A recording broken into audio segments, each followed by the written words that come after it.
ಕ್ರಿಸ್ತನಲ್ಲಿ ಪ್ರೀತಿಯುಳ್ಳ ದೈವಜನರೇ, ನಿಮ್ಮೆಲ್ಲರಿಗೂ ನಮ್ಮ ಕರ್ತನಾದ ಯೇಸು ಕ್ರಿಸ್ತನ ಮಧುರವಾದ ನಾಮದಲ್ಲಿ ವಂದನೆಗಳು. ಹೇಗಿದ್ದೀರಾ? ಪ್ರತಿದಿನವೂ ದೇವರ ಒಂದು ವಾಕ್ಯದಿಂದ ನಿಮ್ಮನ್ನು ಸಂಧಿಸುವುದರಲ್ಲಿ ಸಂತೋಷಿಸುತ್ತೇನೆ.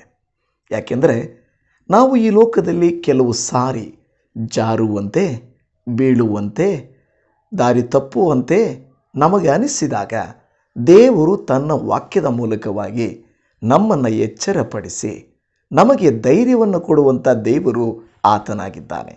ಹೌದು, ಈ ದಿನ ದೇವರು ತನ್ನ ವಾಕ್ಯದಲ್ಲಿ ಕೀರ್ತನೆಗಳ ಗ್ರಂಥ 94ನೇ ಕೀರ್ತನೆ 18ನೇ ವಾಕ್ಯದಲ್ಲಿ, ಯೆಹೋವನೇ, ನನ್ನ ಕಾಲು ಜಾರಿತೆಂದು ಅಂದಾಗಲೇ ನಿನ್ನ ಕೃಪೆಯು ನನಗೆ ಆಧಾರವಾಯಿತು ಎಂದು ಹೇಳುತ್ತಾ ಇದ್ದಾನೆ.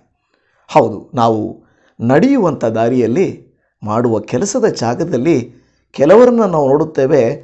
ಬಾತ್ರೂಮ್ಗಳಲ್ಲಿ, ಮನೆಗಳಲ್ಲಿ, ಓಡಾಡುವ ಸ್ಥಳಗಳಲ್ಲಿ ಕಾಲು ಜಾರಿ ಬಿದ್ದು ಕೇಡು ಅನುಭವಿಸಿದವರು ಉಂಟು.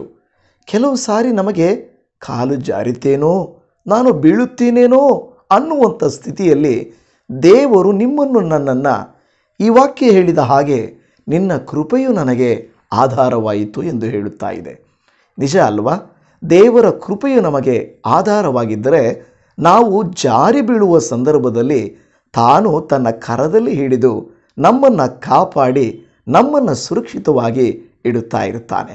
ಜೀವಿತದಲ್ಲಿ ಕೆಲವು ಸಾರಿ ನಾವು ಈ ರೀತಿಯಾಗಿ ಜಾರಿ ಬೀಳುವಂಥ ಸ್ಥಿತಿಯು ಬರುವಾಗ ನಾವು ನಮ್ಮ ಕರ್ತನನ್ನು ನೆನೆದಾಗ ನಮ್ಮ ಕರ್ತನು ನಾವು ಜಾರಿ ಬೀಳದಂತೆ, ಒಂದು ಮಗು ಜಾರಿ ಬೀಳುವಾಗ ತಂದೆ ತಾಯಿಗಳು ಹಿಡಿದು ಅವುಗಳನ್ನು ಕೇಡಿಗೆ ಬಿಡದ ಹಾಗೆ ತಪ್ಪಿಸುವಂತೆ ನಮ್ಮ ತಂದೆ ದೇವರು ಕೂಡ ನಮ್ಮನ್ನು ಅದೇ ರೀತಿಯಲ್ಲಿ ಕರದಲ್ಲಿ ಹಿಡಿದು ಕಣ್ಮಣಿಯಂತೆ ಕಾಯುವಂಥ ದೇವರಾಗಿದ್ದಾನೆ. ಇವತ್ತು ನೀವು ನಾನು ಜಾರಿ ಬೀಳಬಾರ್ದಾದರೆ, ಜಾರಿ ಬೀಳುವಂಥ ಸ್ಥಿತಿಗಳಲ್ಲಿ ನಾವು ಸುರಕ್ಷಿತವಾಗಿರಬೇಕಾದರೆ ತಂದೆ ದೇವರಾಗಿರುವಂಥ ಯೇಸು ಸ್ವಾಮಿಯ ಕೈಯಲ್ಲಿ ನಮ್ಮನ್ನು ಒಪ್ಪಿಸಿಕೊಡಬೇಕು. ಈ ದಿನ ಜಾರಿ ಬೀಳದಂತೆ, ಈ ದಿನ ನಾವು ತಪ್ಪದಂತೆ, ದೇವರಿಗೆ ವಿರುದ್ಧವಾಗಿರದಂತೆ ನಾವು ದೇವರಿಗೆ ಹೇಳೋಣವ. ಒಂದು ಸಣ್ಣ ಪ್ರಾರ್ಥನೆ ಮಾಡಿಕೊಳ್ಳೋಣ. ಪ್ರಿಯ ದೇವರೇ, ಹೌದಪ್ಪ, ಕೀರ್ತನೆಗಾರನು ಹೇಳುವಂತೆ, ಕರ್ತನೇ, ನನ್ನ ಕಾಲು ಜಾರಿತೆಂದು ಅಂದಾಗಲೇ ನಿನ್ನ ಕೃಪೆಯು ನನಗೆ ಆಧಾರವಾಯಿತು ಎಂದು ಹೇಳುವಂತೆ ನಾವು ಕೂಡ ಸಣ್ಣ ಯಾವುದೋ ಸಮಸ್ಯೆ ನಡೆಯುತ್ತಿದೆ, ಕೇಡು ಸಂಭವಿಸುವಂತೆ ಅನಿಸುತ್ತಿದೆ, ಭಯವು ಕಾಣಿಸುತ್ತಿದೆ, ಯಾವುದೋ ಸಮಸ್ಯೆ ನಮಗೆ ಬರುವಂತೆ ಅನಿಸುತ್ತಿದೆ ಎಂದಾಗಲೇ ನಾವು ನಿಮ್ಮ ಕೃಪೆಯನ್ನು ಆಶ್ರಯಿಸಬೇಕು, ನಿಮ್ಮನ್ನು ನಾವು ಆಧಾರ ಮಾಡಿಕೊಳ್ಳಬೇಕು. ಕರ್ತನೇ, ಈ ದಿನ ನಿಮ್ಮ ಕೃಪೆಯು ನಮಗೆ ಆಧಾರವಾಗಿರಲಿ. ನಾವು ಯಾರು ಜಾರಿ ಬೀಳದಂತೆ ನಿನ್ನ ಕರದಲ್ಲಿ ಹಿಡಿದು ನಮ್ಮನ್ನು ನಡೆಸು ಎಂದು ಬೇಡಿಕೊಳ್ಳುತ್ತಾ ಇದ್ದೇವೆ.